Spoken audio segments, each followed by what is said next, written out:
Yan. Mga kababayan, maganda pong pag-uusapan natin na Sir Ernie Banyares from Baguio City sapagkat ngayon po ay unti-unti nang nagiging maliwanag ang pagiging gahaman sa sistematikong pagpapatupad ng hindi makatarungan o ang tinatawag na regressive taxation ng administrasyon ni Marcos, lalo na po ang tungkol sa pagpataw nila ng buwis. Mantakin po ninyo Ginoong Ignacio Romor and Len Jimenez. Papatawan po nila mga kababayan ng humigit kumulang ay 20% po ang buwis na ipapataw ng gobyerno ni Marcos sa lahat po ng bank savings interest ng mga kababayan natin. So, medyo problematic po ito mga kababayan kung ganyan po ang gagawin nito ng gobyerno ni Marcos sapagkat ito po ay maapektuhan ang mga kababayan po natin, milyon-milyon na mga kababayan na nagkakaroon po ng kanilang pagsusumikap na magkaroon ng savings. No? Ito pong bagong batas na pinirmahan at ipapatupad nila Marcos at nila Romualdez, no? At siyempre, sa pamumuno po ng kanyang numero unong tagapaghataw at tagapaglatigo ng mga karagdagang buwis, ito pong si Ralph Recto, si Mr. Ivat at si Mr. Trainlo. No, itong walang kapaguran at walang kasawasawang magpataw ng mga buwis na hindi makatarungan, yung tinatawag po na regressive taxation. Pag sinabing regressive taxation po, nakabatay ito tungkol sa pagpataw ng buwis ng mas malaki sa mga income earners o sa mga basic na mga sektor ng lipunan ng mamamayan kaysa kumpara po sa pagpataw ng karampatang tamang buwis para naman po sa mga malalaking korporasyon at negosyo. Yan po ang tinatawag na regressive taxation. Mas mabigat, mas malawak po ang pagpataw ng buwis o taxes sa mga ordinaryo at higit na mga nakararaming mga pobre at nagsusumikap na mga mamamayan kung ikukumpara sa pagpataw po ng buwis supposedly ng gobyerno doon sa mga malalaking negosyante, monopolistang mga negosyo at malalaking industriya at mga kurakot at magnanakaw na mga politiko. Mas malaki po at mas malawak ang ipinapatupad na pagbubuwis dito po sa mga ordinaryong mamamayan. Kung ikukumpara po sa limpak-limpak na kinikita ng malalaking mga pamilya at mga negosyo at politiko. So ang sistemang ganyan, tinatawag po yan na regressive taxation. Hindi po progressive taxation. Ang progressive taxation po mga kababayan, ito po yung sistema ng pagpataw at pagbibigay ng buwis nang naaayon po sa aktwal na kapasidad upang magbayad ng buwis para sa gobyerno. At ito ay nakabatay sa kinikita, hindi sa lawak at dami ng bilang ng mga mamamayan. For example, kung kumikita po ng pagpalagay natin 100 billion pesos ang kumpanya ni Lusutan, dapat mas malaking buwis po ang ipapataw sa kanya kung ikukumpara po kay Juan de la Cruz na kumikita lamang ng 20,000 per month, mga kababayan. Kuha nyo po, ang progressive taxation po ay ang pagpataw ng karampatang tamang buwis nang naaayon po sa kakayanan at kinikita ng mga miyembro ng lipunan upang mas makalikom ng mas malaking pondo mula doon sa may kakayanan na magbayad ng buwis kung ikukumpara po sa tinatawag nating daily wage earners o income earners na mga sektor ng lipunan. Dapat mas mataas ang buwis ni Lusutan sa kanyang mga kumpanya at korporasyon kung ikukumpara po sa buwis na ipinapataw kay Juan de la Cruz, kay Juana, kay Maria, kay Jose na mga ordinaryong mga Pilipino. Ayan po dapat ang progressive taxation. Ang regressive taxation po, ito yung ginagawa ng gobyerno sa ngayon ni Marcos Jr. na lalo pa po nilang pinalubha. May dalawa na pong panukalang hindi na pa ito panukalang batas, kundi batas na talaga. Ang isa po na naipasa, I think that was 2 months ago, bago po mag-eleksyon nitong 2025 May, ay naipasa po itong 12% na pagpataw ng buwis sa lahat po ng kumukonsumo ng online purchase and online orders ng mga produkto. So mga Lazada, Shopee, Timo, pati po ang gumagamit ng YouTube Premium, pati po ang Netflix, Amazon, mga Prime Movies, lahat ng ito na gumagamit ka ng subscription at order by the internet, simula po nitong buwan ng June o Hunyo 2025 ay nagkaroon na ng 12% na pagpataw ng buwis sa mga produkto na nagkakaroon ng online purchase. No? Thank you, Monica Flory, from Suok, Arevalo, Irma Suda. Good morning also. So, maliban po dito sa 12% na mga ipinapataw at ipinapatong na buwis ng gobyerno ni Marcos, at ito ay mga maniobra nila Ralph Recto na ipapataw nila sa mga ordinaryong mamamayang Pilipino na gumagamit po ng online services para makapag-purchase o kaya pati po ang online selling. Hindi bali na po ang online selling, siguro, yan ay secondary. Ang primary po natatamaan po ng 12% na karagdagang buwis na ipapataw bilang kokolektahin ng gobyerno ni Marcos ay ang mga ordinaryong mamamayang Pilipino na umaasa sa pagkakaroon po ng mabilis, maayos na online purchase and delivery services. Nakagaya po ng binabanggit ni Ka Eric, yung Temo, yung Lazada, yung Shopee, pati na po ang paggamit ng mga Grab taxi o Grab car, ano pa ba? Mga kahalintulad po na mga naggumagamit ng online services and pati po yung digital media. For example, ang Netflix, ang Netflix, ang Amazon, ang Prime Movies, ang YouTube Premium. Lahat ng ito po, simula sa June 1, ay papatawa na o pinatawa na sila ng 12% additional tax. Ayun. Ngayon, hindi pa po makukontento ang gobyerno ni Marcos sa sulsol ni Ralph Recto at ng kanyang pagkauhaw na magpataw ng walang pakundangang malalaking buwis sa mga mamamayang Pilipino, ay ipapatupad po itong tinatawag na savings interest taxes na 20%. So for example, kung si Ka Eric ay senior citizen at mayroon po akong savings sa bangko, for example although ang pera po ni Ka Eric ay hindi umabot ng 3,000 pesos ang nilalaman ng ating bank deposit, subalit ito po ang gusto kong i-emphasize. Paano kung ako po ay nakapag-ipon mula sa, for example, nagtrabaho ako, ordinaryong mamamayan ako, manggagawa, o kaya kawani ng gobyerno, nakapag-ipon po ako in over a period of 10 years ng mga 200,000 pesos. So, ang interest niyan, for example, nagkakaroon ito ng interest na 6,000 o 7,000 per annum every year, papatawan po ang 6,000 or 7,000 ng 20% additional interest savings tax. Wow!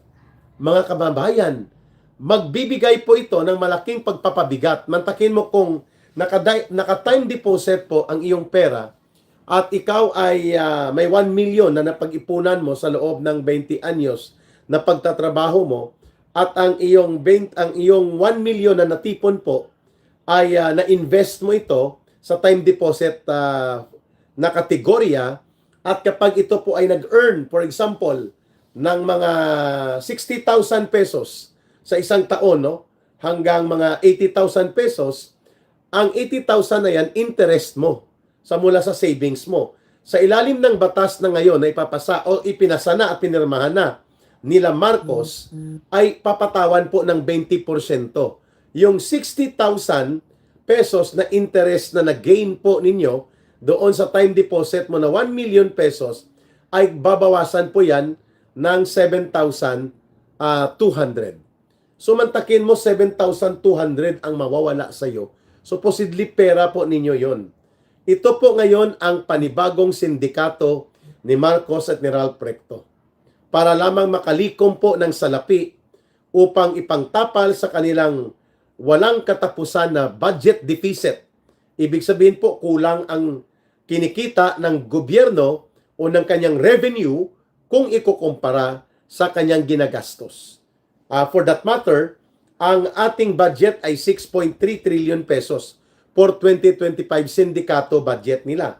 Subalit ang collectible revenue and income for the year 2025 ay aabot lamang po sa mga 4.6 or 4.7 trillion pesos. Therefore, may kulang po na mga kulang-kulang 1.6 trillion pesos ang uutangin o hahanapin ng gobyerno ni Marcos para po magkaroon ng pangtapal doon sa budget deficit na ginagawa nila dahil po nagyayari ay nagkakaroon ng mga malalaking mga pork barrel o yung mga kinakatay na pundo upang pagkapirahan at kuhanan ng pundo ng mga grupo ni Marcos at nila Romualdez.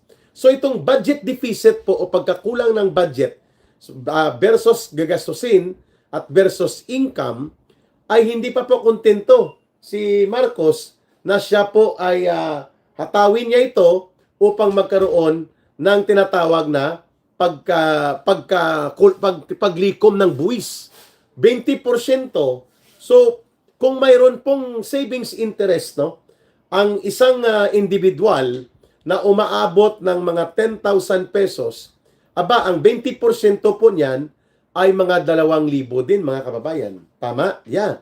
Mga 2,000 din po ang 20% ng 10,000 pesos. Mantakin ninyo, for every 10,000 interest na nag-gain ng pera mo, ay kukunin ng gobyerno ang 2,000 pesos.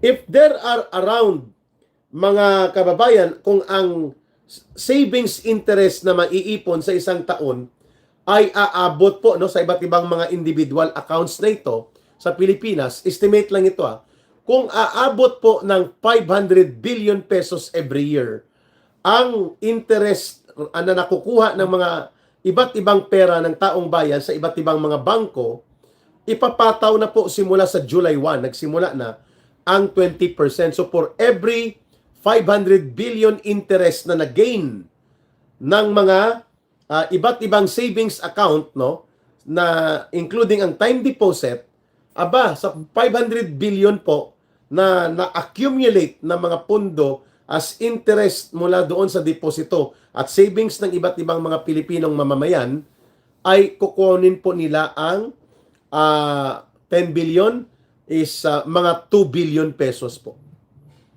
2 billion pesos ang kukunin na buwis ng gobyerno for every 10 billion pesos. So ano pong epekto nito? Ano po ang implikasyon nito sa taong bayan? Okay lang sana kung nakikita natin ang napupuntahan ng mga tax natin na binabayaran. Sabi ni Ching Deha, I agree. Yun nga pinag-usapan natin na Ching, upang ipakita sa taong bayan na ito po ay pangungulimbat. Ito po ay lantarang pagnanakaw. Regressive taxation is taxation that is against the interest of the Filipino people, and it benefits so much the oligarchy, the elites, the big business, the monopolist of the industry and economy, at ang mga politikong mga kawatan at negosyante kunwari. Sila po makikinabang dito sa sistema ng tinatawag na regressive taxation. Kasi ang kailangan dapat po progressive taxation. Ang pagbubuwis at pagpataw ng buwis nang naaayon sa aktual na kalagayan, pangangailangan at kapasidad na magbayad ng buwis at kinikita, hindi po doon sa kung sino ang population na mas marami, doon tayo magpataw ng buwis. Mali po yan. Dapat ang progressive taxation, doon po nakatuon ang pagkolekta ng buwis, pagpataw ng buwis, doon sa mga may malalaking income na nagko-control at nagmomonopolyo ng ating industriya at malalaking negosyo, pati po ang pambansang ekonomiya. Ayun. So dalawa po ito, double whammy. Double whammy po itong taxation na gustong ipinatupad na simula ang isa July 1, ang isa naman nung June 1 ipinatupad na rin po itong 12% mandatory. Ulitin ko, 12% mandatory na magpapataw ng buwis ang gobyerno dito sa lahat ng mga internet-based services and mga negosyo. Pati na po ang panonood ng mga pelikula gamit ang internet, may 12% po na pataw na buwis yan, mga kababayan. For example, ipakita natin ano po at gaano kabigat at kalaki po ang volume of amount na ini-expect nilang kukunin. For every year po sa Temo, Shopee at sa may anong isa? Temo, Shopee, Lazada, ang bawat taon ini-expect po na magkakaroon ng gross transactional income mga 100 billion pesos. Gross transactional income mula po sa Lazada, Shopee at Temo. Hindi pa po kasama dyan ang income mula sa Netflix, mula po sa Prime, Amazon, and Video, at iba pa pong mga karagdagang digital and social media and internet-based na mga negosyo. So ito po ang computation yan. On the average, mga kababayan, ay mayroon pong umaabot ng 100 billion pesos every year ang transactional gross income na napapasulpot po mula dito sa mga online shopping system like Lazada, Temo, and Shopee. So mga 100 billion pesos po yan napapatawan ng 12%. And that's about 12 billion pesos po. Every year, ang gustong kunin nila Ralph Recto at nila Marcos upang lustayin at waldasin. And we're talking about the minimum na nakukuhang gross transaction income mula po sa binabanggit ko ng mga online, yung top 3, Lazada, Temo, and Shopee, kung sino man po ang nauuna dyan, pero ito yung tatlo na pinakamalakas sa online deliveries and online shopping. So, ang 100 billion pesos po, transactional gross income nitong tatlo, ay hindi na makakapalag ngayon sa bagong batas na nilagdaan po ni Ginoong Marcos. At ito po ay nagpapataw kaagad ng mandatory 12% collection doon po sa lahat ng online and internet media among others, including ang mga paggamit ng Grab, paggamit po ng mga hail riding application, at pati na rin mga kababayan ang paggamit ng unlimited access to YouTube, gamit po ang YouTube Premium, at pati na rin po ang paggamit ng iba't ibang mga sistema ng pagkakaroon ng online na services, no? Hindi lamang ang Lazada, Shopee, at pati po itong Temo. So if we are looking at the whole industry using ang pagkakaroon ng mga negosyo na nakabatay sa internet at pati income na nababatay po sa paggamit ng internet, baka umabot ng 200 billion pesos po ang pwedeng makolekta na gross transactional income nitong industriya na binabanggit ko, at subalit po papatawan na ito ngayon ng 12%. So napakalaki po ang pinag-uusapan natin, dalawang tinatawag natin na double whammy style ng pagpataw ng buwis. Ang pinakadelikado po itong 20%, no? Hindi lamang po kasi kung hindi ka mahilig doon sa mga negosyo ng pagkakaroon nitong mga online services, edi pwede namang pumunta ka sa store, sa shop mismo, no? Pero ngayon, practically po, ang ini-estimate na income, transactional income, nitong grupong ito ay umaabot ng mga 100 billion pesos. Wow! So kung 100 billion pesos po ang nakukuha mula sa digital media na mga ito, ay magkano po ang in-expect na lilikumin na buwis? Hindi po bababa sa mga 20 to 30 billion pesos ang kukunin na buwis mula dito sa mga theme park, at iba pang mga digital online programs na gumagamit po ng services of the internet, hindi na po ligtas kayo. Kayo ay target na patawan ng 12% na buwis at kayo po, mga kababayan, ito mga consumers na ito ng mga online-based media ay sila din po ang unang tatamaan sapagkat mababawasan po ang kita ng mga pamilya at mapupunta pa sa bisyo. Ayan. So, maliban dito sa 12% online taxation na ipapataw po doon sa almost 100 billion dollars na transaksyon na kukuhanan po ng 12 billion pesos bawat bawat 100 billion pesos gross income ang ipapataw na buwis ng gobyerno aabot ng mga by the amount is mga 24 or 12 billion at times 2 mga kababayan, kung umaabot po ng mga 200 billion pesos yan, that will be around 24 billion additional revenue without passing a law that will allow Marcos government to collect this. Idinadaan po sa leisure time visit. Kunwari nagkapilang at kunwari po nagkita-kita lang sila at upang hindi po nito mahalata na yun na pala ang plano nila, ipataw na ang buwis. Tungkol dito sa 20%, una yung 12% sa mga income ng online internet services at ang pangalawa po dito na sa savings interest na makukuha nila sa buong Pilipino. At ito ay pinapatupad na ngayon dito sa July 1. Itong panibagong batas na 20% ay ipapataw doon sa earnings o kinikita na savings interest ng iyong savings deposit. Wow!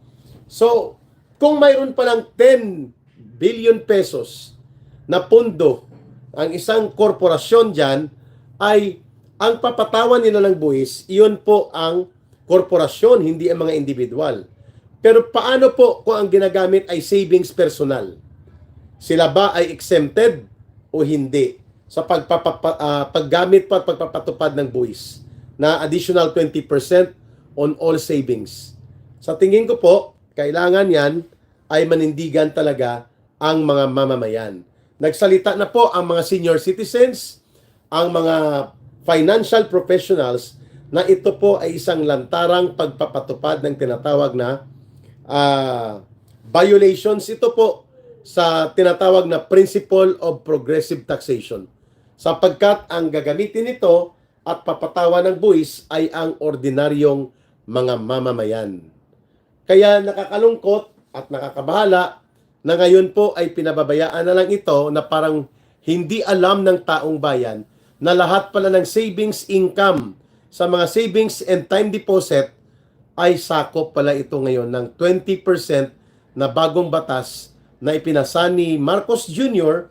of course sa atat-atat na pagtutulak ni Ralph Recto na ipatupad na po itong delikado na probisyon na magpapataw ng uniform na mga taripa at iba pa upang makapagkolekta din ng karagdagang buwis ang gobyerno ngayon. Kung ang ini-expect po ng gobyerno, makakakolekta sila, dito sila Ralph Recto, sila Marcos, ng between 20 to 30 billion pesos, no? Para po dito sa karagdagang buwis na kukunin nila mula doon sa binabanggit ko kanina na 12% na ipapataw po sa mga online media services, mas malaki po ang ika-cash out nila dito sa pagkakaroon po ng 20% na mga desisyon upang ang mga iba't ibang sektor ng lipunan ay dapat po magsalita na hindi tayo papayag na ang atin na pinaghirapan na mga pondo at pera sa loob ng bangko, ang kinikitang interest ay obligado pang magbayad ng buwis. Wow! Napakadelikado po ito ang ipinasa po na batas po nila Ralph Recto at nila Marcos at walang nakapalag dito sapagkat alam na po natin na gagamitin ito para sa political bribery, and political corruption.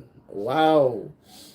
Mantakin mo in a matter of 2 months, nakapagpataw ng panibagong buwis na ang tinatamaan po ay ordinaryong mga mamamayan, ordinaryong manggagawa, ordinaryong mga magbubukid at mga mangingisda na magkakaroon ngayon ng karagdagang cost nang hindi siguro yan na bababa sa mga pangangailangan upang mapalakas po sana ang merkado at ang participation. Subalit ginamit na po sila dito ngayon sa pagpataw ng 12% sa lahat po ng goods and mga services at mga ano pa mang mga gusto pong i-savings ng ating mga kababayan sa mga bangko ay papatawan po ang interest niyan.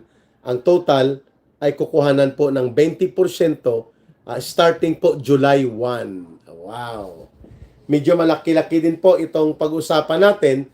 Kaya I will get the figure po at mamaya pag nagkaroon tayo ng tiyempo sa pagbabalik ni Ka Eric, ay pag-usapan din po natin ito ang expose sa Department of Agriculture. May pinadala na naman po kay Ka Eric. At ang nakalagay po dito ay ang pagsasapilitan na pagkuha ng SOP na 650 pesos per seedling bag. So this is about agriculture na ang taga-Department of Agriculture under sa pamunuan nito na si Francisco Laurel, mga kababayan, ay ipinapakita po dapat na kailangan po nating maintindihan ang ganitong kalagayan ng ating bansa ay napakabigat po ngayon kung hindi tayo magsasalita. So, mamaya pag-usapan natin itong panibagong modus operandi na nagpapataw ng mandatory 650 pesos per seedling bag ang taga-Department of Agriculture at may pangalan na lumabas, no? MO. No? MO po or si Mr. O ang tawag sa kanya. Malapit na malapit po ito kay Department of Agriculture Secretary Francisco Laurel, mga kababayan. Wow! Mantakin po ninyo kung 650 per seedling bag ang pinapataw na patong. So for example, 50,000 na seedling bag, no? Mantakin mo papatawan nila yan ng 650 pesos per seedling bag. We are talking by the billions ng pangungurakot sa loob ng Department of Agriculture na ito po ay ipinakita sa atin ng isang very conversant at alam niya po kung paano aga mo ngayon, sabi ni Maita Pangilinan. Opo, kasi nakatiming ako na medyo hindi nangingilo ang likod ko, Ma'am Maita, kaya bumangon ako. At nakipag-discussion tayo ngayon sapagkat marami-rami sana ang ating i-discuss. Nag-headlining lang pa ako, Ma'am Maita. So, dalawang na tinatawag na double whammy na pagpataw po ng regressive taxation at ang pangalawa po itong sindikato na ipinapataw bilang SOP, no, o pangungutong sa mga kababayan natin sa pamamagitan po ng pagpataw ng 650 pesos per seedling bag sa lahat po ng procurement ng Department of Agriculture hinggil sa mga gagamiting binhi sa pagtatanim po ng palay sa Mindanao. Ayan! Lalo-lalo na po dito po sa pagbibenta ng mga kailangan ng mga material sa pag-prepare ng mga magsasaka ng kanilang bukirin ay mayroon pong tinatawag na seedling distribution sa mga high-yielding varieties of rice. Ito po yung mga pwede ka mag-harvest hanggang 3, no, o hanggang 4 sapagkat hybrid. Mabilis po ito at dumadami pong paglaki ng mga palay na ito. Subalit nung nakaraang gabi po ang nangyari pala ay in-announce na nagkakaroon ngayon ng expose na mayroon 650 pesos po na per seedling bag na kinokolekta.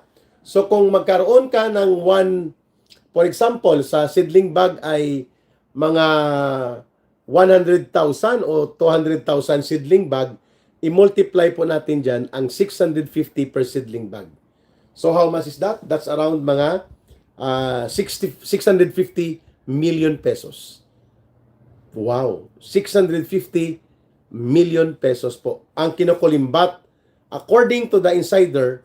Nababasahin ko po ang kanyang message dito sa dito sa Facebook nito, ay nagkakaroon po ng problema ngayon kung papaano po ibulgar itong 650 pesos per seedling bag na pinapataw po ng taga Department of Agriculture through the special operations nitong point person nila na si Mr. O. Okay. So pag-usapan natin, pinag-headline ko lang muna mga kababayan, at mukhang hindi ko kakayanin na every hour or more uupo ako tapos magngingilo at nasasakit ang likod ko. Kaya after mga 35 minutes, ako naman po ay magpapahinga, and then tayo naman po ay magkakaroon muli ng pagsasama natin dito po sa Bigwas ng Agila. At didiscussa natin po nito mamaya po after 12 hours, at kung kakayanin ng aking katawan, i-discuss po natin itong dalawang double whammy na tinatawag na anti-people at pro-magnanakaw, pro-buetre at buaya na uri po ng mga patakaran sa pagbubuwis ng gobyerno ni Marcos at ni Romualdez. Okay? So maliban po dito sa double whammy na buwis po na ipapataw, 12% po sa mga nag-order ng Lazada, Shopee, Timo, Netflix, at YouTube channel at iba pa, may pataw na po na 12% ang lahat ng engagement ninyo na gumagamit ng social media. Okay. At ito pa, ang 20% naman ang kaniyang ibinadget, no? Para po magkaroon ng buwis sa mga savings ng mga individual na mga Pilipino, upang ang inyong savings interest ninyo ay doon papatawan ng buwis. Wow! Ang laki nito mga pondo na pinag-uusapan natin, pero lahat nito ay hindi rin po mapupunta sa ating mga kababayan. And because of that, I promise na talaga ito, kahit medyo masakit pa mamaya ang likod ko, ay i-discuss natin ang nilalaman po nitong sobra-sobrang mapang-abuso at sobra-sobra pong mga pagkagahaman na pagpapatupad ng sistema ng pagbubuwis na ipinapataw sa mga mamamayang Pilipino, including po ang savings interest deposit. Wow! Ano pa kayang hindi nila binubuwisan, ano? What else ang hindi pa nasasakop ng buwis na ito? Grabe, 20% po sa savings interest ng bawat mamamayan. And we're talking about including pati ang mga pensioners na ang kanilang pundo ay pumapasok sa ang mga branches o forma ng kanilang pagpasok ay ipapataw po mga kababayan itong 20% na savings interest tax. Wow. And then of course itong 650 na sinasabi ko pesos per seedling bag na pinapapasok, kailangan po magbigay ng ganitong amount. Ayun. So pag-usapan din po natin paano nag-ooperate itong sindikato sa sektor ng agrikultura. Wow, masaya ito. Pagbabalik ni Eric po mamaya, at least nakayanan ko ng mga almost 38 minutes. Nakaupo ako na walang support sa likod ko, pero nakakaupo at nakakapag-discuss ako. I mean, this is something na nag-i-improve ang aking kalagayan. Kaya maraming salamat sa inyong pagsubaybay, sa mga prayers, pagpapakulay, at abangan nyo pong detalye nitong ating headline ngayon na gobyerno ni Marcos at nila Romualdez ang gahaman at sakim sa pundo, kapangyarihan at iba pa. Ayun. Ako na mismong susunog sa dalawang demonyo na ito. Sabi ni nawala na, dapat sunugin ang Hilo Herman, no? So, magbabalik po si Eric upang pag-usapan natin itong ating headlines at very interesting pong topic nito, nang sa ganun po maiangat natin ang pag-unawa at kamalayan ng ating mga kababayan.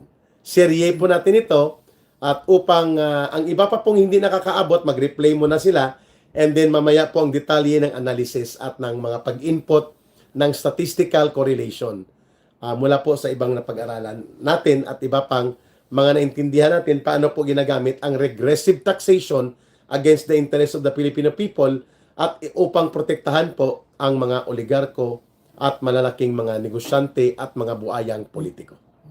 Muli, ito po si Ka Eric at aking binabanggit, mahalin po natin ang bansang Pilipinas.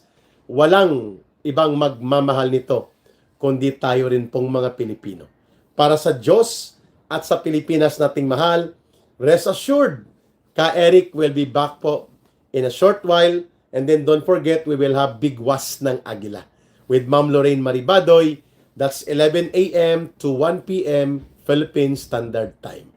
Mabuhay po kayo. Maraming salamat sa inyong pagtitiwala, pagsubaybay, pakikinig, pag-promote, pag-share ng ating Ka Eric sa YouTube channel and sa Ka Eric Jeff Celis Facebook Live. And mamaya may marami tayong updates na iniipon ko pa rin po. Maliban dito sa isa pang expose ng 650 pesos per seedling bag ng hybrid rice na nagaganap po dyan sa opisina ng Department of Agriculture. Maraming salamat. Abangan nyo po ang mga detalye ng ating mahahalagang headlines of discussion na sinimulan nating talakayin ngayong umaga o ngayong gabi saan man kayong panig ng mundo at bahagi ng Pilipinas. Muli, para sa Diyos at sa Pilipinas nating mahal, mabuhay po kayo, mabuhay ang sambayan ng Pilipino. At don't forget, Big Was ng Agila ha, maya-maya 11 a.m. po sa Pilipinas, Monday to Friday. Bye for now. At tayo, don't worry ha, mga kababayan, nakalimutan ko pala ito. Mayroon pong nag-follow up ng message doon sa the US-Philippines Reciprocal Agreement on Trade na gustong papirmahan kay Marcos Jr. At mukhang sa araw na ito ang pirmahan o kahapon ng hapon ang pirmahan. Abangan po natin yan, mga kababayan. Kasi babasahin ko pa ang update kanina tungkol sa expose na ito ng pagbebenta ni Marcos na naman ng ating soberanya, ng ating kalayaan at ng ating integridad bilang isang malayang bansa. Dito sa US-Philippines Agreement on Reciprocal Trade. Pero hindi siya reciprocal unilateral na ipinapatupad po makaisang panig, pabor at interes po dito sa kabilang banda. At hindi po ito interest ng taong bayan. Okay? So, magbabalik po ang Ka Eric at ang iba pang mga updates, abangan nyo. Maraming salamat muli. Mabuhay ang sambayan ng Pilipino. Mabuhay ang pagtatanggol natin ng ating demokrasya, ng totoong kalayaan, at pagsusulong po natin ng isang tunay, matapat na mabuting pamamahala laban sa kaabusuhan ng gobyernong Marcos Romualdez.